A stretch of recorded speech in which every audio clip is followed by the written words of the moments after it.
बिस्मिल्लाहिर्रहमानिर्रहीम। अस्सलाम वालेकुम। पाकिस्तान टुडे के साथ मैं हूँ मंसूर आजम काजी। नाज़रीन, ईवीएम का मसला कैसे हल होगा? अपोजिशन और हुकूमत इसको हल करने पर मेरे ख्याल में इस वक्त मुतमिन नहीं। दोनों की तरफ से हम एक बड़ी स्ट्रॉन्ग रिजेंटमेंट देखते हैं। हुकूमत पूरी कोशिश कर रही है इलेक्ट्रॉनिक वोटिंग मशीन को इम्प्लीमेंट किया जाए, जबकि दूसरी तरफ अपोजिशन सरीहन इसको मानने से इनकारी है और वो कहते हैं कि हम इसको नहीं मानेंगे। सो इस सिचुएशन में जो एक टग ऑफ वॉर चल रही है, एक कियोस की सिचुएशन है, इलेक्शन कमीशन ऑफ पाकिस्तान अपना क्या अदा कर रहा है? क्या उनके दिमाग के अंदर, उनके जहन के अंदर आइडियाज़ हैं ताकि इस चीज़ को एड्रेस किया जा सके? एक तरफ रिफॉर्म्स करने हैं, एक तरफ इलेक्शंस होने हैं, एक तरफ election free and fair elections के दावेदार इमरान खान भी हैं, आसिफ अली जरदारी भी हैं, नवाज शरीफ भी हैं, लेकिन किस रास्ते पर चलना है इसके लिए मेरे ख्याल में तमाम डिफरेंट पेजेस के ऊपर हैं। इस पर बात करेंगे। और मरीम नवाज ने तो ये तक कह दिया है कि ईवीएम एक धांधली की मशीन है, जो कि बड़े इंटरेस्टिंग डिस्कशन है, इस पर भी करते हैं। और लास्टली और बड़े इंपॉर्टेंटली, तोशा खाना में वज़ीर आज़म इमरान खान जो हज़रत उमर फ़ारूक की जब अपोजिशन में थे कहा करते थे कि हज़रत उमर फ़ारूक का रेफरेंस दिया करते थे इस स्पेसिफिक केस में, और आज जब उनसे पूछा जा रहा है कि आप क्यों नहीं बताते कि आप इतने ममालिक में गए हैं, वहाँ से क्या आया है, क्या आपने रखा है, क्या नहीं रखा, और अब ये कहा जा रहा है कि ये एक स्टेट सीक्रेट है।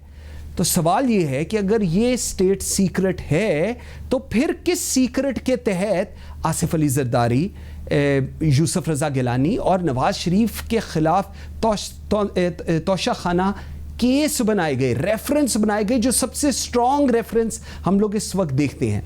इस तमाम तर सूरत हाल पे बात करेंगे अपने आज के प्रोग्राम में। आई एम वेरी ग्रेटफुल, मेरे साथ आज मौजूद हैं शाहीन खालिद भट्ट साहब। आप पाकिस्तान मुस्लिम लीग नून के सीनियर रहनुमा हैं, बड़ी डीपली इन चीज़ों को आप खुद मॉनिटर भी करते हैं। मेरे साथ हैं पाकिस्तान तहरीक इंसाफ से रुकन कौमी असम्बली इब्राहिम खान साहब, one of the very vibrant and sane voice of Pakistan Tehreek Insaf. और मेरे साथ है सेनेटर बहरामंद तंगी, पाकिस्तान पीपल्स पार्टी की एक बड़ी स्ट्रॉन्ग वॉइस जो अपना मौक़िफ़ बड़ा स्ट्रॉन्गली प्रेजेंट करते हैं। आप सबका जी बहुत शुक्रिया। सेनेटर शाहीन खालिद भट्ट साहब, sir let me start with you. Sir, electronic voting machine का तनाज़ा आप लोग नहीं मानते, हुकूमत भी नहीं मानती, वो कहती हैं ईवीएम होनी चाहिए, आप लोग कहते हैं ईवीएम नहीं होनी चाहिए। इलेक्शन कमीशन बकौल हुकूमत के जो आप लोग सोचते हैं वो वही कहता है। चीफ इलेक्शन कमीशन के ऊपर भी एतराज़ात हैं, जो अब पिछले कुछ 4-5 दिनों से थोड़ी सिचुएशन जो है वो पैसिफाई हुई है। लेकिन सर, आप लोग और हुकूमत इस पे किस तरह बैठेंगे? क्योंकि इलेक्शंस 2 साल बाद हैं, किस तरह इसको आगे लेकर चलेंगे? या ये अगर आपके ऊपर धौंस दी जाएगी तो फिर तो कहानी बिल्कुल वो जीत विन विन सिचुएशन होगी पाकिस्तान तहरीक इंसाफ की। एक क्वेश्चन मुझे किया ना आपने? जी जी। अच्छा, काजी साहब, गुजारिश ये है कि ईवीएम मशीन बेसिकली तो पर्पस ये है कि ये हमारे इलेक्शन को शफाफ बनाने के लिए, और ये हमारी मदद करे कि जो हमारा इलेक्शन चोरी होता है या वोट्स चोरी होते हैं या उसमें जो बंगलिंग होती है उसको ना करने में हमारी मदद करे। लेकिन देखा ये गया है कि ईवीएम मशीन जिन मुल्क ममालिक में इस्तेमाल की गई वहाँ को रिजल्ट इतने अच्छे नहीं आए। हमारे पास ये पूरी एक पूरा डाटा है, और उसके ऊपर ये है कि पीटीआई जो है इतनी मतलब है जिद है इस बात के ऊपर कि इसको आन करें। हमें शदीद खदशा है कि ये बिल्कुल ठीक कहा मरियम बीबी ने कि शायद ये इस चीज के लिए इंस्टॉल की जा रही है कि अगला इलेक्शन जो है उसके अंदर बड़े होलसेल तरीके से करप्शन की जाए, और डेफिनेटली होलसेल करप्शन करने के लिए ईवीएम जैसी मशीन जो है ये बड़ी कारगर साबित होगी। देखिए, बात ये है कि इस वक्त ये जो मशीन है ये बजाय इसके कि ये कोई हल पेश कर सके, it has created a great confusion. Machine का होना चाहिए एक इलेक्ट्रॉनिक जो डेफिनेटली अपने इस पूरे सिस्टम को शफाफ करने के लिए वो भी काम करने चाहिए। उनके लिए एक टेक्निकल एडवाइस में इलेक्शन कमीशन हमें दे सकता है। अब इलेक्शन कमीशन ने भी इसको रिजेक्ट कर दिया, अपोजिशन भी रिजेक्ट कर रही है, तो इस बात को आप सिर्फ बजीद है तो सिर्फ गवर्नमेंट बजीद है। और गवर्नमेंट इसलिए बजीद है कि इनको अपनी नाकामी सामने नजर आ रही है। इन्होंने जो 3 साल 4 साल में जो बेड़ा गर्क किया मुल्क का, इनको नजर आ रहा है कि अगला इलेक्शन तो हमारे करीब करीब हम जीतने को नहीं है। अब वो अभी से कोई ऐसे ऐसे तरीके इजाद करना चाहते हैं ताकि इलेक्शन को चोरी करने में उनको आसानी हो, और छोटा मोटी चोरी से काम उनका चलने वाला भी है नहीं है। उनको चाहिए होलसेल, और वो इसको ईवीएम को यूज करना चाहते हैं। हमने इस खदशात का पूरी तरह उनको डिटेल में एक्सप्लेन भी किया है और इसका इजहार भी करते हैं, लेकिन ये बजिद है। अगर ये करना चाहेंगे, जिस तरह आपने कहा कि अगर ये फिर भी कोई कानून चेंज करके या जैसे भी करके और इसको अगर वो लागू कर देंगे तो फिर ठीक है। इन्होंने पहले भी बहुत कुछ लागू किया हुआ है और उसका नतीजा आपने देख लिया है कि इस वक्त मुल्क के अंदर कितनी एक कंफ्यूजन है हर डिपार्टमेंट के अंदर। ठीक हो गया। इसको और इंक्रीज करना चाहते हैं कंफ्यूजन को, ये मुल्क के अंदर कैओस पैदा करना चाहते हैं। तो good luck to them, will see what we can do. हम अपनी एफर्ट पूरी करेंगे। ठीक हो गया, पॉइंट आ गया आपका सेटर साहब, ठीक हो गया, ठीक हो गया, आपका पॉइंट आ गया। इब्राहिम भाई, आप लोगों की जिद है ईवीएम मशीन एज पर सेनेटर शाहीन खालिद बद्र, आप लोग इसलिए जा रहे हैं और वो इंडोर्स कर रहे हैं मरियम नवाज की उस स्टेटमेंट को कि धांधली की मशीन है ये। सर, कोई वे आउट आप लोगों के पास, कोई सेकंड ऑप्शन आपको ऐसे लगता हो कि इलेक्शन कमीशन ऑफ पाकिस्तान और ऑपोजिशन बैठकर कोई चीजें इसको मैनेज कर सकती हो? कोई ऐसी विंडो अपॉर्चुनिटी आप लोग समझते हो जिसके ऊपर काम हो सकता है? क्योंकि इस वक्त एक जिद चल रही है, आप लोग चाह रहे हैं ईवीएम हो, ऑपोजिशन चाह रही है ईवीएम ना हो। क्या कहेंगे इसके ऊपर जी? देखिए, बिस्मिल्लाहिर्रहमानिर्रहीम। सबसे पहले तो मैं ये अर्ज करना चाहूँगा कि पिछले 73 सालों में चाहे डेमोक्रेटिक या अदरवाइज जो भी इलेक्शंस हुए, सब पे क्वेश्चन रेज किए गए। जो हार जाता है वो कहता है जी कि धांधली हो गई, जो जीत जाता है वो कहता है जी फिर इलेक्शन हो गए। तो ये चीज़, यही ईवीएम, इस पे इनकी पीपल्स पार्टी की और नून की 2017 का डॉक्यूमेंट मौजूद है जिसपे इन्होंने जॉइंटली जो है वो उसको साइन किया था कि इस ईवीएम को आगे लाना चाहिए फ्री एंड फेयर इलेक्शंस के लिए। आज वही दो पार्टियां हैं जो मिलके कह रही हैं कि जी नहीं, हमें ईवीएम कबूल नहीं है। अब बात यह है कि बिल्कुल इसमें कोई शक नहीं, पाकिस्तान तहरीक इंसाफ, एन लीग और पीपल्स पार्टी ये स्टेक होल्डर्स हैं एज कंटेंडर्स। लेकिन जैसे आपने फरमाया कि इलेक्शन कमीशन ऑफ पाकिस्तान जो है वो भी इसमें मकसद है टू एन एक्सटेंड, क्योंकि उन्होंने वो एडमिनिस्टर करनी है सारे मामलात, तो उनको भी होना चाहिए। मैं ये समझता हूँ द सैनिटी शुड प्रिवेल, तीनों को इकट्ठा हो जाना चाहिए और उसमें बैठ के उसकी कोई कमी बेशी अगर है तो उसको फौरी तौर पे वो बताएं कि जी इसमें ये फ्लॉज हैं, ये इश्यूज हैं। तीनों मिल के बैठ के ऐसा कलेक्टिव डिसीजन लेके आए जिसके तहत हम ईवीएम के प्रो या अगेंस्ट जाने की जरूरत नहीं है। मकसद शफाफियत का है और एडिक्वेटली उसको प्रॉम्प्ट तरीके से वोट को हैंडल करने का है कि जिसमें मैन हैंडलिंग कम से कम हो जाए और जो चीज है ऑन रिकॉर्ड हो जाए। जैसे कि आपने देखा उसमें कि आप अपनी मर्जी, जब आप अपना थंब इम्प्रेशन देते हैं तो वो आप सामने आ जाते हैं। अब खदशात इनको ये हैं जो हमारी इतलात हैं कि हर हलके में इन्होंने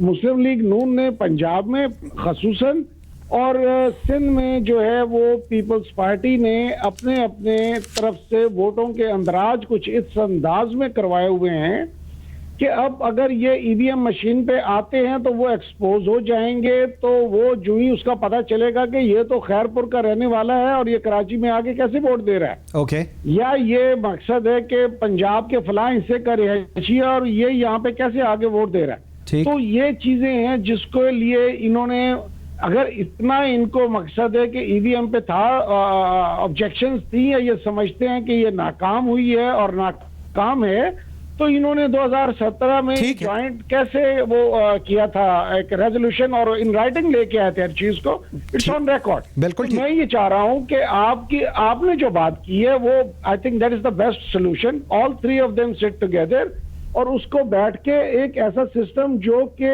फ्लॉलेस हो, ऑलमोस्ट जिसको हम Absolutely. ह्यूमनली बिल्कुल पॉसिबल ठीक। फ्लॉलेस कह सकते हैं, उसको करके और वो हम बैठ के और इसको लेके, ताकि कोई किसी पे ये इल्जाम ना लगा सके कि जी बेईमानी हो गई और चोरी हो गई। और उससे होता क्या है, इंटरनली तो हम छोटे छोटे मफादात के लिए ये बात कर लेते हैं, लेकिन इंटरनेशनली उसका बड़ा जो है वो लैशबैक आता है कि इस मुल्क में ठीक हो गया। जमहूरियत है भी सही के नहीं। इब्राहिम भाई, आपका पॉइंट आ गया। एज अ होल जो है इमेज खराब होता है। बिल्कुल ठीक है। बहरमंद भाई, दो चीजें हैं बड़ी इंटरेस्टिंग है, मैं बिकॉज इसको थोड़ा सा हमने भी रिसर्च की थी इसके ऊपर। सॉफ्टवेयर का इशू है जो आप लोग कहते हैं और कहा जाता है कि जी वो टेम्पर्ड हो सकता है, ये एक पॉइंट ये है। सो उसके साथ साथ ये चीज भी है कि हार्ड कॉपी भी निकलती है जिसको फिर फोल्ड करके ड्रॉप बॉक्स में ड्रॉप कर दिया जाता है। एट अ टाइम 2 काउंट्स चल रहे होते हैं जिसको किसी भी वक्त ड्यूरिंग द पोलिंग वेरीफाई किया जा सकता है कि कितने काउंट हुए हैं और मशीन क्या बता रही है। ये इशू अगर आप लोग हुकूमत के साथ बैठ के इसको एड्रेस करना चाहें, ये एक पॉइंट है, ये एड्रेस हो सकता है, फिर भी आप लोग नहीं बैठ रहे, क्या वजह है इसकी? मंसूर भाई, बात ये नहीं, अगर इमरान समझते हैं कि अभी तक इलेक्टोरल रिफॉर्म्स किसी गवर्नमेंट ने नहीं की है और मैं चाहता हूं कि मैं इलेक्टोरल रिफॉर्म्स लाकर मैं इस मसले का हल निकाल दूं और फिर इलेक्शन के बाद कोई पार्टी उठ के ये नहीं कहेंगे कि ये सेलेक्टेड है, ये आरओ इलेक्शन है, ये धांधली वाली इलेक्शन है। तो अगर इसकी नीयत साफ है तो वोटिंग मशीन पर ये क्यों इंसिस्ट कर रहे हैं? इलेक्टोरल रिफॉर्म्स के लिए पार्लियामान मौजूद था और इसका एग्जाम्पल मैं आपको देता हूँ कि शरीफ पिटाइल भुट्टो साहब का विजन था, मिशन था कि मैं पाकिस्तान को एक आईन दे दूं और मुत्तफिक आईन दे दूं। तो 1973 कॉन्स्टिट्यूशन हमारे सामने एक मिसाल है क्योंकि यूनानिमसली पाकिस्तान को एक मुत्तफिक का आईन दिया गया। फिर 2008 में पीपल्स पार्टी का सूबों को इख्तियार देना, NHK अवार्ड देना, 1970 कॉन्स्टिट्यूशन को रिस्टोर करना, प्रेसिडेंट हाउस की ताकत को पार्लियामान मुंतकिल करना। तो जब हमारी सोच ये थी तो 18 अमेंडमेंट हमने यूनानिमसली ले आया तो हमारी अक्सरियत नहीं थी। उससे बहुत ज्यादा डिस्कशन हो गई। अगर आज की हुकूमत चाहती है कि हम इलेक्टोरल रिफॉर्म लाना चाहते हैं तो हम वेलकम करते हैं, लेकिन आज अगर हुकूमत सिर्फ इलेक्ट्रॉनिक वोटिंग मशीन पे जोर देते हैं, क्यों?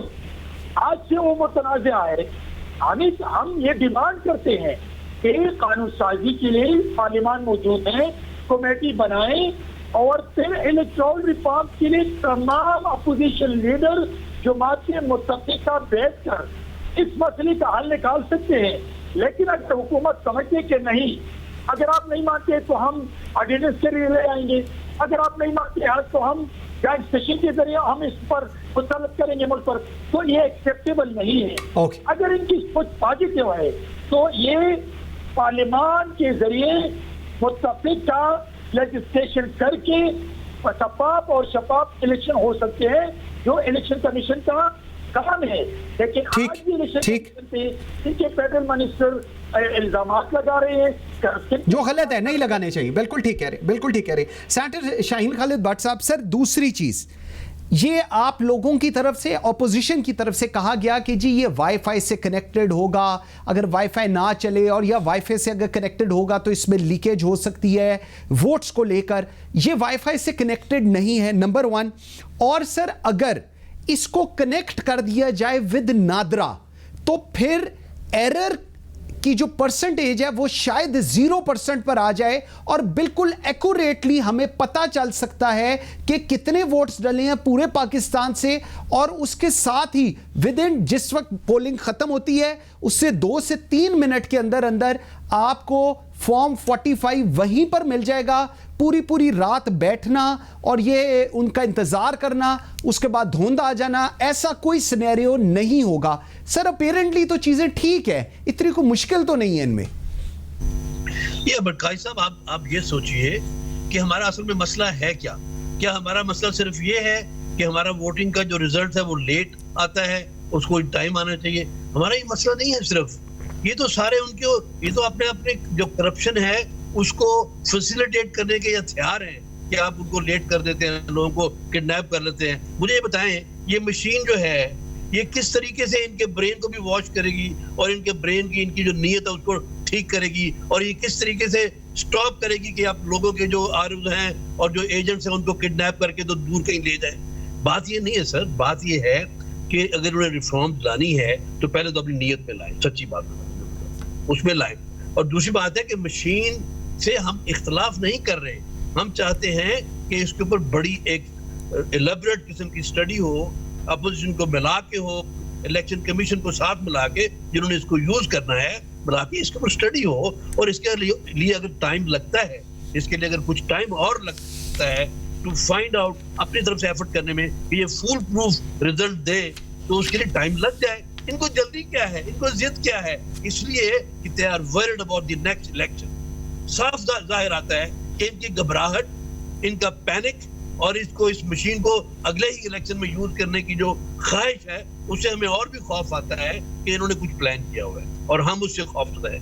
सच्ची बात ये है, बाकी कोई हर्ज नहीं है बैठ के उसको, मैं I am not a technical man तो I can not give any technical advice. जो आपने वाईफाई की बात की है, मैं उस पर कमेंट इसलिए नहीं करना चाहता कि I am not a technical person, but we have a technical teams who can discuss it. हमें ये पता है कि जो दुनिया के अंदर इस मशीन को लोगों जिन्होंने यूज किया, उन्होंने ये बाद में उसके ऊपर कमेंट लिखे और बंद कर दी यूज करनी कि इसके ऊपर करप्शन, इसके ऊपर शफाफ इलेक्शन नहीं हो रहे। फिर जो इसका मैन्युफैक्चरर है उसने इंटरव्यू में कहा कि ये ठीक है मशीन, इस मशीन के अंदर शायद जो कुछ जाली वोट है वो एक्सपोज हो जाएंगे, बट ये मशीन यूज करने वाला अगर पीटीआई होगी या उनका दिमाग चलेगा तो वो ऐसा काम कर सकते हैं कि पूरे का पूरा इलेक्शन उलट सकते। ठीक हो गया इब्राहिम भाई।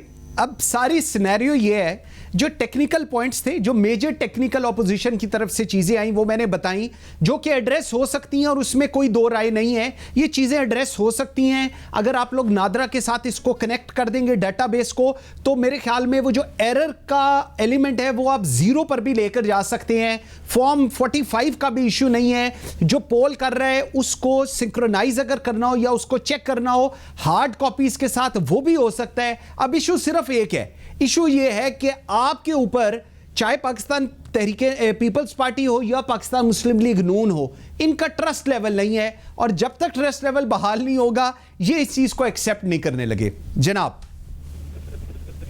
हाँ,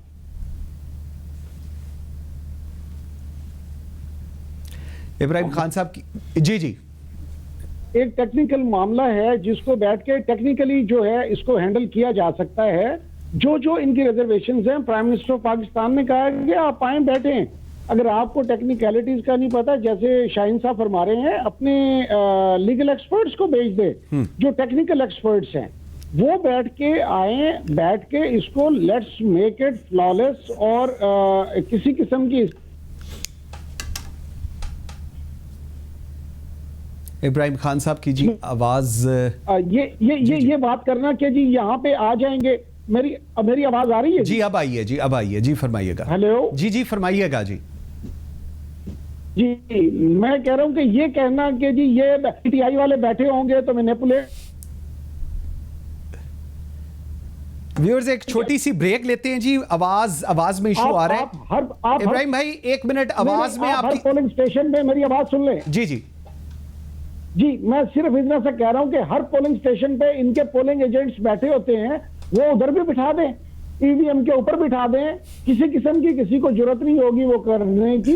और अगर कोई टेक्निकलिटीज में कोई है इशू है तो वो टेक्निकल स्टाफ बैठ के देख ले। प्राइम मिनिस्टर ने कहा कि आप आए बैठे हमारे साथ, हम हर किस्म का आपके साथ ताउन के लिए तैयार है, ताकि हर पार्टी को ये क्लियर हो जाए कि इसमें किसी किस्म का कोई चक्कर नहीं। क्योंकि सारी जिंदगी इन्होंने ये चक्कर चलाए हैं, तो इसलिए इनको नजर आ रहा है कि ये भी हमारी तरह ना काम करे। हालांकि ऐसा होने वाला नहीं है, हम शफाफियत चाहते हैं। बिल्कुल ठीक है। व्यूअर्स, एक छोटी सी ब्रेक लेते हैं और जब ब्रेक से वापस आते हैं तो सारे सिनेरियो के अंदर इलेक्शन कमीशन ऑफ पाकिस्तान है, इलेक्शन कमीशन ऑफ पाकिस्तान के जो लोग हैं, जो उनके सरबराह हैं, वो देख रहे हैं कि एक सिचुएशन क्रिएट हुई है हुकूमत और अपोजिशन के दरमियान।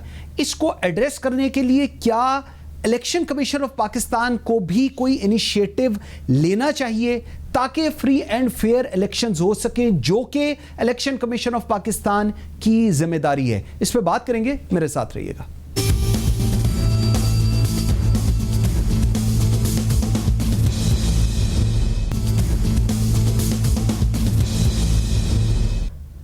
Welcome back after the break. जी बहरमंद भाई, ब्रेक पे जाने से पहले मैं ज़रा थोड़ा इलेक्शन कमीशन के ऊपर बात करके गया था।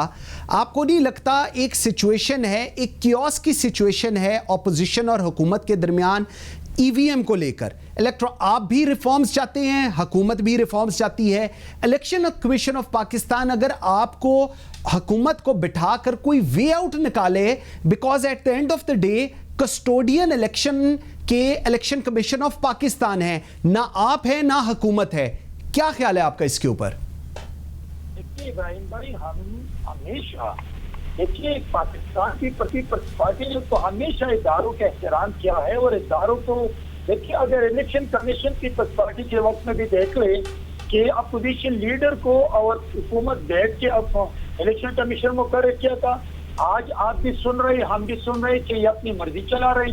पाकिस्तान पीपल्स पार्टी तो इदारे की मजबूती पर और डेमोक्रेटिक प्रोसेस में पार्लियामान की मजबूती पर तो सबसे बड़ी कुर्बानियां दी है। अगर ये नैब को भी उंगली दिखाते हैं, अगर इनके फेडरल मिनिस्टर इलेक्शन कमीशन को गाली भी देते हैं, उनके करप्शन के चार्जेस लगाते हैं, उनको घर की लूंडी बनाने की कोशिश करते हैं, तो हम समझते हैं कि नहीं, इदारों को मजबूत होने दें, इदारों को असास करने दें, और इलेक्शन कमीशन का काम इलेक्शन करवाना, लेकिन इलेक्टोरल रिफॉर्म या लेजिस्लेशन करना पार्लियामेंट का काम है, हुकूमत और अपोजिशन की जिम्मेदारी है। लेकिन अगर आज, तो मैं एक दफा फिर आपको कह रहा हूँ कि उस चीज को हम क्यों बार बार इम्प्लीमेंट करने की कोशिश करते हैं जो ऑलरेडी डिस्प्यूटेड है, ऑलरेडी अपोजिशन नहीं चाहते हैं। इलेक्शन कमीशन ने 37 पॉइंट्स रेज करके जिसको तसलीबाई जवाब ही नहीं मिला है, फिर उसके बदले में उनको गाली पड़ गई है। मैं समझता हूँ कि इलेक्शन कमीशन का काम इलेक्शन करवाना, हुकूमत और अपोजिशन का काम कानून साजी करना, और कानून साजी के लिए पार्लियामान मौजूद है। मैं समझता हूँ कि क्यों इनको जरूरत पड़ी है, क्यों ऐसा चाहते कि इलेक्ट्रॉनिक वोटिंग मशीन हो। हम चाहते हैं कि शफाफ इलेक्शन हो, लेकिन वो तमाम जमात मिलकर रिफॉर्म ले आए पार्लियामान के अंदर, और फिर किसी को जब तमाम जमातें उस पर साइन करें, जब तमाम जमातों कायदीन उस पर एक्सेप्ट कर लें, जब तमाम कायदीन उसमें बैठे, किसी को फिर इतराज नहीं होगा। आज हम इतराज करते हैं, तमाम अपोजिशन जमातें इतराज करती हैं, इलेक्शन कमीशन कहते हैं कि इतना पैसा हमारे पास नहीं है और ये डिस्प्यूटेड है। तो फिर जब इदारा भी नहीं चाहते हैं, अपोजिशन भी नहीं चाहते, तो फिर इमरान और उसकी टीम को क्यों ये जिद पड़ी है कि हम ये काम जरूर करें? डेमोक्रेटिक प्रोसेस में जब नहीं चलती है, वरना के सियासत को छोड़ना पड़ेगा। अपोजिशन लीडर के स्टेटस को, अपोजिशन लीडर के स्टेटस को तस्लीम करना पड़ेगा, तमाम अपोजिशन जमातों के साथ बैठना पड़ेगा। लेकिन अनफॉर्चुनेटली इमरान हमेशा अपोजिशन को न बहस कर सकती है, कमेटी बनती है, ये कमेटी में अपनी तब्दील करके हाथ जाते हैं।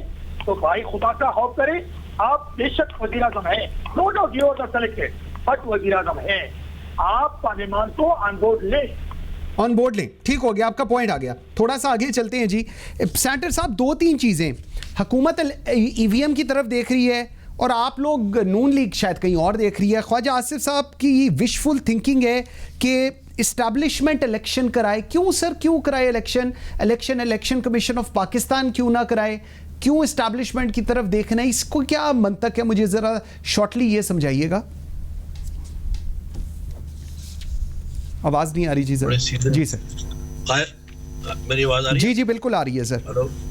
अच्छा सर, गुजारिश ये है कि खायर साहब हमारे बड़े सीजन पॉलिटिशियन हैं और वो बड़े दूरअंदेश पॉलिटिशियन हैं एक्चुअली। और अगर उन्होंने कहा है कि एस्टेब्लिशमेंट जो है वो इलेक्शन कराने में मदद करे, तो इसमें कोई हर्ज नहीं। एस्टेब्लिशमेंट हमारे मुल्क की है, मैं वैसे बात कर रहा हूँ, लेकिन असूली तौर पे जो हमारा सिस्टम है वो तो किसी वक्त भी किसी हेल्प में, देखिए ना, जल्जला आता है तो हम फौज की मदद मांग लेते हैं, किसी रेंजर्स की मदद मांग लेते हैं। तो किसी भी इदारे की एक बेटर परफॉर्मेंस की मदद मांगने में कोई हर्ज नहीं है।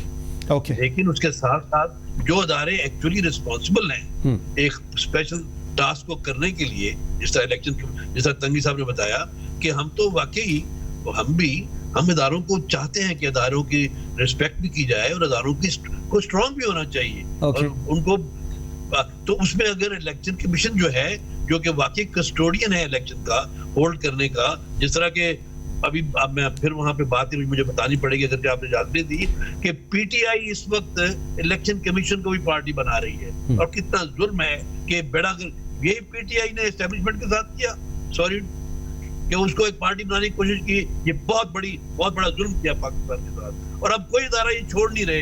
इन्होंने नैब को पार्टी बनाया, इन्होंने एफआईए को पार्टी बनाया, इन्होंने इलेक्शन कमीशन को पार्टी बना रहे हैं। ये नहीं करना चाहिए। ये सब इदारे स्टेट के हैं, किसी पार्टी की अमानत नहीं है, ये कौम और मुल्क के हैं। और हम उनकी रिस्पेक्ट करते हैं और चाहते तो यही है कि वही इदारे करें। लेकिन देखिए ना, अभी आपने खुद कहा कि नादरा के साथ हुकम कर ली, नादरा एक डिफरेंट इदारा है। तो अगर हमारे फेयर इलेक्शन के लिए नादरा हमारी हेल्प कर सकता है तो व्हाई नॉट। ओके, ठीक, किसी इदारे की नहीं। बिल्कुल ठीक है। इब्राहिम भाई थोड़ा सा आगे चलते हैं। सर, ये तोशा खाना के अंदर वजीर आजम क्यों नहीं बता रहे, क्यों कासिर हैं बताने से कि कहां पर ये लोग गए हैं, वहां से क्या कुछ आया है? क्या वजह आपको लगती है? कुछ सीक्रेट है? कोई नेशनल सिक्योरिटी का इशू आ जाएगा? क्या इशू आएगा? आज इस बात को होते कोई 15-20 दिन हो गए हैं लेकिन कोई चीज नहीं आ रही। और आप लोग तो दावेदार थे, इमरान खान तो हजरत उमर फारूक का रेफरेंस देते थे कि जी एक उनके कपड़ों तक का मेंशन करते थे। अब क्या हो गया जब से वजीर आजम बने हैं? जी देखिए, अपनी रियासत का जो है मसला, अपनी रियासत का आंसरेबल आप होते हैं जब कोई और रियासत अगर उसमें इन्वॉल्व होती है और उसमें कोई इस किस्म के इश्यूज आते हैं तो फिर ये मामलात को थोड़े डिफरेंट हो जाते हैं। ओके। तो हमारा जो ख्याल जो हमें बताया गया है वो ये है कि ये मामलात जो हैं वो रियासतें पसंद नहीं करती। कोई उनका एक जो फॉरेन एजेंडा होता है या फॉरेन मामलात होते हैं, वो ये नहीं चाहते कि हमें एक्सपोज किया जाए आपकी अपने डोमेस्टिक कोई जो मिसअंडरस्टैंडिंग की वजह से। तो that is the only reason. Otherwise इनको कुछ चेक करना है तो तोशा खाना भी पड़ा हुआ है, पूरा रिकॉर्ड सामने पड़ा हुआ है। आप आए, पूरा रिकॉर्ड चेक करें और अगर आपको रिकॉर्ड में किसी किस्म की कोई कमी बेशी नजर आती है तो आप उसमें बिल्कुल एक्शन ले सकते हैं, पूछ सकते हैं, लेकिन इसको पब्लिक ना करें। ओके, ये आपका व्यू पॉइंट। अच्छा बहरामन तंगी भाई, जो व्यू पॉइंट इस वक्त इब्राहिम खान साहब दे रहे हैं, ये 2017 में उस वक्त नवाज शरीफ साहब प्राइम मिनिस्टर थे, उस वक्त PS to PM ने भी ये कहा था और कहा था कि जी ये सीक्रेट है और ये बताया नहीं जा सकता। सर, अगर ये बताया नहीं जा सकता जो 2017 में कहा गया था और आज 2021 में भी वही कहा जा रहा है, तो फिर ये जो रेफरेंस थे, तोशा खाना रेफरेंस, आसिफ अली जरदारी, यूसुफ रजा गिलानी और नवाज शरीफ, ये क्यों बने और कैसे बने? अगर ये नेशनल सीक्रेट था तो फिर ये रेफरेंस कैसे बन गए? मंसूर, मैं एक बात बता रहा हूं और कौल इमरान की। इमरान ने कहा था कि जरदारी का चोर है। नो डाउट कि 20 साल के बाद पाकिस्तान की अदालतों ने उनको बाइज्जत बरी किया था और नवाज शरीफ की हुकूमत में और परवेज मुशर्रफ की हुकूमत में अदालतों ने उनको बाइज्जत बरी किया था। लेकिन इमरान ने तो कहा था कि मैं बिल्कुल ट्रांसपेरेंट हूँ। हाँ। तो अगर कौम अभी इस वक्त चाहते हैं कि भाई आपको जो गिफ्ट मिले वो बताएं, तो इसमें हर्ज क्या है? क्या जरदारी साहब जब प्रेसिडेंट ऑफ पाकिस्तान थे और गिलानी साहब को कहा कि आप लेटर लिखें, तो क्या कानून में उस वक्त उसके लेटर लिखने की जरूरत थी? लेकिन मेरे लीडर के बारे में जब गिलानी साहब ने कहा कि मुझे रिजाइन मंजूर है लेकिन मैं अनकंस्टिट्यूशनल काम नहीं करूंगा, लेकिन इमरान तो ट्रांसपेरेंट भी है और रियासत मदीना का इस वक्त अमीरुल मोमिनीन भी बने बैठे हैं। तो इसमें अवाम को बताएं और ये साबित करें कि वाकई आप ट्रांसपेरेंट है। क्योंकि इस वक्त आप माफिया के सरगुना हैं, आप डायरेक्ट और इनडायरेक्ट करप्शन में इन्वॉल्व हैं, आप हर चीज में इन्वॉल्व है। लेकिन चलो इस किरदार से तो आवाम को साबित करें कि मैं अमीन हूँ, मैं सादिक हूँ, मैं ट्रांसपेरेंट हूँ और मैं कौम के सामने हर चीज सामने रखता हूँ। ओके, इसमें हर्ज क्या है? इसमें हर्ज क्या? ठीक। अच्छा, सेनेटर शाहीन खालिद भट्ट साहब, सर नवाज शरीफ साहब पर जो था तोशा खाना रेफरेंस हुआ, यूसुफ रजा गिलानी साहब पर हुआ, आसिफ अली जरदारी साहब पर हुआ। सर अगर उस वक्त आप लोगों की हुकूमत थी, नवाज शरीफ साहब प्राइम मिनिस्टर थे और आपके प्रिंसिपल सेक्रेटरी टू पीएम ने कहा था कि जी ये एक सीक्रेट है, और आज भी जो इब्राहिम खान साहब की या जो हुकूमत वक्त का व्यू पॉइंट है वो भी ये है कि जी नहीं, ये ममालिक चाहते कि बताया जाए कि हम लोगों ने क्या दिया है और उसके बाद क्या हुआ है, कितने परसेंटेज दी है, कितने नहीं दी है एंड ऑल दैट। सर तो फिर आप लोगों पे रेफरेंस क्यों चल रहा है अगर ये नेशनल सीक्रेट है यहां पर? तो अब ये सवाल, आप तो मेरा सवाल है एक्चुअली, ये तो मुझे पूछना चाहिए आजम साहब से कि क्यों, कि हम पे ये रेफरेंस क्यों चल रहा है। लेकिन बहरहाल लेट मी, मैं उसके बारे में कुछ बात कहना चाहता हूँ। सर गुजारिश ये है कि असूली तौर पर एग्जैक्टली वो होना चाहिए जो कानून की इजाजत देता है। अगर कानून इजाजत नहीं देता इसको एक्सपोज करने में, इसको पब्लिक करने में, तो ये पब्लिक नहीं होना चाहिए। और अगर कानून इजाजत देता है तो फिर ये पब्लिक होना चाहिए। मेरी इत्तला ये है कि कानून जो है इसको पब्लिक करने का तकाजा नहीं करता, तो पब्लिक नहीं होना चाहिए। अब दूसरा सवाल आपका ये है कि हम पे रेफरेंस क्यों बनाए, ये तो मुझसे तो ना पूछे, हम तो मजलूम हैं, हम पे तो जुल्म किया गया है। ये तो आप पूछे आजम साहब से, ये तो खान साहब बताएं कि हम पे क्यों किया गया। अब देखिए बात ये है कि अभी तंगी साहब ने बड़ी अच्छी एक बात की है कि खान साहब तो बहुत दलेर आदमी है, वो तो कानून की किताब को एक तरफ रख के कहते हैं कि फिर क्या है, अपने आप को क्लियर करना चाहिए।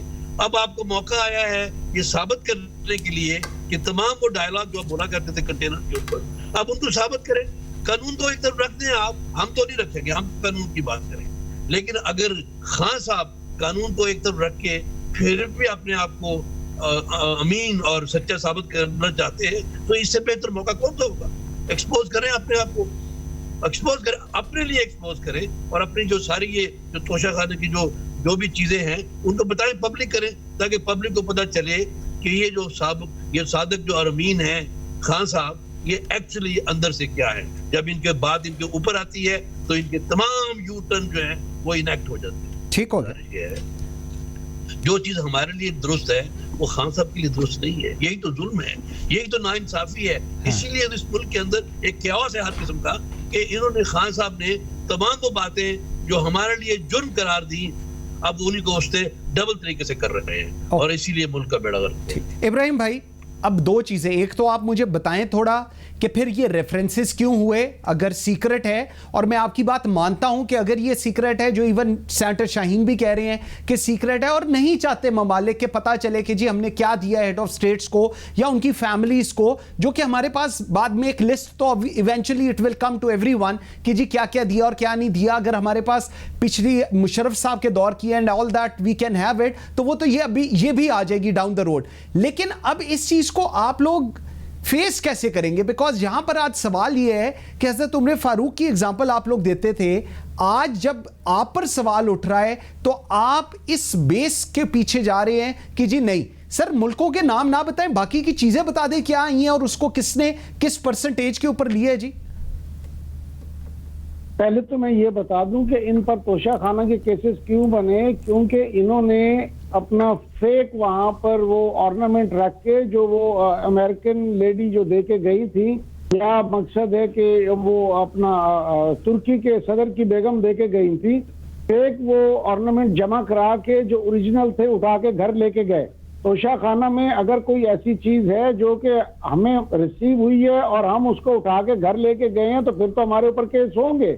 अगर वो हर चीज एज इट इज प्रिजर्व्ड है या अगर उसमें से कुछ लिया गया है तो वो जो कानून इजाजत देता है उसके मुताबिक लिया गया है, तो उसमें तो कोई इशू नहीं होना चाहिए। मैं अभी तुंगी साहब की बात सुन रहा था कि मेरे लीडर ने वो खत नहीं लिखा, मुल्क के $60 मिलियन जो है वो आसिफ जरदारी की जेब में डाल दिए, और खत नहीं लिखा, ये उसको डिफेंस के तौर पे इस्तेमाल कर रहे हैं। तो मैं मकसद है कि मातम कर सकता हूं as a citizen of this country कि अगर ये हमारा एप्रीहेंशन का लेवल है कि इस मुल्क में करप्ट लोगों को सपोर्ट करने के लिए मेरा लीडर और मेरा लीडर, वो लीडर जो है अपना अमालनामा सामने लाएं, आके बैठे, कोई कंपैरिजन तो करके दिखाए ना। सिर्फ इल्जाम बराए इल्जाम लगाए जाने से तो मामला हल नहीं होंगे। इनको किसी चीज पर शक है कि तोशा खाना में से कोई चीज जो है इलीगली वहां से ले ली गई है, तो उसको इंडिकेट करें। हमने तो कर दिया था कि इन्होंने वो जो है वो जहार चोरी किया हुआ था जिसपे वो यूसुफ रजा साहब के खिलाफ हुए, मियां साहब ने इसी तरह जो है वो गाड़ियां ली और उनका आवाज़ जी इब्राहिम खान साहब की कम हुई है। मैं आपका पॉइंट आ गया जी, आपका पॉइंट आ गया हुआ है। मैं ज़रा बहरमन तंगी साहब की तरफ चलता हूँ। बहरमन भाई, दो तीन चीज़ें, एक तो जो उन्होंने कहा है कि जी हार चोरी कर लिया गया था, उनकी जगह फेक हार रखा गया था और वो निकाला गया था, और दूसरा गाड़ियों का उन्होंने नवाज शरीफ साहब की साइड पे कहा। सर, जो वहाँ का रूल है 10%, 20%, 50% आप उसकी वैल्यू का दे निकाल लें, अगर उस रूल के तहत निकाला गया है फिर तो कोई इशू नहीं। लेकिन अगर एक अब सीक्रेट है और 2017 से लेकर यह चीज बताई गई है और जो हमारे दोस्त ममालिक हैं वो भी ये कहते हैं कि आप ना बताएं, तो सर फिर इसका वे आउट क्या निकालेंगे आप लोग? देखिए मंसूर, मैं सबसे पहले अपने इब्राहिम भाई के एक सवाल का जवाब देना चाहता हूँ, फिर आपके सवाल के सवाल। जी प्लीज। मेरे लीडर तो फिर इसने करप्ट कहा, तो अगर मैं ये कहूं कि पाकिस्तान की अदालतों ने मेरे लीडर को 12 साल जेलों में रखा और फिर 20 साल के बाद पाकिस्तान ही की अदालतों ने, मुअज़्ज़िज़ अदालतों ने, मुअज़्ज़िज़ जजेस ने उनको बाइज्जत बरी किया, ठीक है, तो फिर इसको और इसके सेलेक्टेड प्राइम मिनिस्टर को किसने हक दिया कि उनको चोर और डाकू कहें? नंबर 1। नंबर 2 ये है कि मेरी लीडर तो हाकिम अली जरदारी, मेरी लीडर तो रईस हाकिम अली जरदारी का बेटा है और रईस हाकिम अली जरदारी ने इस मुल्क के लिए, इनके लिए बहुत बड़ी कुर्बानियां हैं, अगर जरदारी खानदान जानते हैं इब्राहिम साहब। लेकिन मैं इस वक्त के लीडर के औकात बताना चाहता हूँ कि आपके लीडर, आपका वज़ीर आज़म बनीगाला में जो रहता है, इसका घर, ये घर किसका है ये मुझे बता। चले, ये आ गए, ये पॉइंट आ गया, जवाब पर आ जाए बहरमन भाई, टाइम मेरे पास थोड़ा है जी, जरा जवाब पर आ जाए प्लीज। अभी मैं आता हूं, जो देखिए मेरी बात सुनी, मैं एक दफा फिर अपनी सेंटेंस को रिपीट करता हूं। हम कहते हैं कि भाई दिखाए कौम को, आप कह रहे कि नहीं हमने आपके घर नहीं ले गया है। मैं as a senator of Pakistan peoples party कह रहा हूं कि नहीं, सब कुछ आप घर लेके चोरी की है, आपने बनीगाला ले गया है। मैं कहता हूं आप साबित करें कि नहीं, ये मेरे साथ है, कौम को बताएं। तो हम तो ये कह रहे हैं कि आप नौसरबाज है, हम कह रहे हैं कि आप माफिया के सरगुना है, हम कह रहे हैं कि आपके कौल और फेल में तजाद है, हम कह रहे हैं कि आप आर्टिफिशियल हैं, हम कह रहे हैं कि आप कटपतली हैं, और यही इसी वजह से कि आपके रोल को हम देखकर आप अपोजिशन में कुछ और कह रहे थे, और जब प्राइम मिनिस्टर बने तो आपने कौम के साथ मजाक किया, आपने कौम के साथ धोखा किया। तो हम ये चोरी डाकू चोर हम ये नहीं कहते हैं, हम ये कह रहे हैं कि अमल से साबित करें कि यू आर ट्रांसपेरेंट, अमल से साबित करें कि you are the prime minister. बस आपके किरदार से हम कह रहे हैं कि you are the selected prime minister, हम ये कहते हैं। ठीक। अच्छा, सेनेटर शाहीन खालिद भट्ट साहब, सर अब एक लास्ट मेरा आपसे ये सवाल होगा, सर अब गोइंग फॉरवर्ड तोशा खाना पे आप लोग हुकूमत एक पेज पर नहीं है, ईवीएम पे आप हुकूमत एक पेज पे नहीं है, इलेक्शन कमीशन ऑफ पाकिस्तान पे आप हुकूमत एक पेज पे नहीं है, चेयरमैन नैब के ऊपर आप हुकूमत एक पेज पे नहीं है, आप और हुकूमत किसी इशू के ऊपर एक पेज पर नहीं है। तो सर आगे आप लोग अब हम क्या एक्सपेक्ट करें? कोई मुआवजा होगा, क्या होगा कि आप लोग एक पेज पर आएंगे और ये जो 22 करोड़ अवाम है जिसमें मैं भी शामिल हूं, हमारे लिए कुछ अच्छा सोचेंगे और कोई अच्छी पॉलिसीज बनाएंगे, कोई अच्छी कानून साजी करेंगे? साहब हम एक पेज पे इसलिए नहीं है शायद कि हम सब कुछ देख के तो हम ये कह रहे हैं कि अब हम क्या चाहते हैं और गवर्नमेंट क्या चाहती है। सर ये गवर्नमेंट के चाहने की और या हमारे चाहने की बात नहीं होनी चाहिए। मैं बार बार ये कह रहा हूँ कि एक पेज बना हुआ है, अगर हर चीज के लिए उसके रेजोल्यूशन के लिए कानून भी है, लॉ भी है, अगर उसके तहत चले और उसके बाद अगर उसमें कोई इम्प्रूवमेंट करने की जरूरत है तो उसको आप चेंज कर ले। अब तोशा खाना का केस देख लीजिए, डेफिनेटली उसकी ले डाउन एक एसओपीज होंगी, मैं ये तो नहीं कहता कि नहीं है, बिल्कुल सही। लेकिन आपने जैसा कह दिया कि एसओपीज को वायलेट करके इन्होंने मुस्लिम लीग नून की लीडरशिप के ऊपर केसेस बनाए हैं जो कि नहीं बना सकते। अब इनके ऊपर टाइम आया है तो ये बता ही नहीं सकते, इनको बताना ही बड़ा नापसंद है। तो आफ्टर उसका कोई तरीकाकार वाजे होगा ना जी, होगा, बिल्कुल ठीक, बिल्कुल ठीक। 70 अबव ईयर्स हुए तो अगर तो हम कानून के मुताबिक या लेड और प्रोसेस के मुताबिक बात करेंगे तो आप यकीन कर लें कि हम एक पेज पे आ जाएंगे। यस, उसके अगर जब भी इंप्रूवमेंट की जरूरत है और हम समझते हैं कि इसको ऐसे नहीं होना चाहिए तो पार्लियामेंट उसके लिए मौजूद है, बिल्कुल सेनेट उसके लिए मौजूद है। सेनेटर साहब पॉइंट आ गया अकबर जी, पॉइंट आ गया बिल्कुल। सेनेटर शाहीन खालिद भट्ट साहब, इब्राहिम खान साहब, senator Bangi, thank you very much जी, आप सबका बहुत शुक्रिया। व्यूअर्स आज के लिए इतना ही, बशर्ते जिंदगी आपसे मुलाकात होगी कल। मुझे मंसूर आजम काजी को इजाजत दीजिए, अल्लाह हाफिज।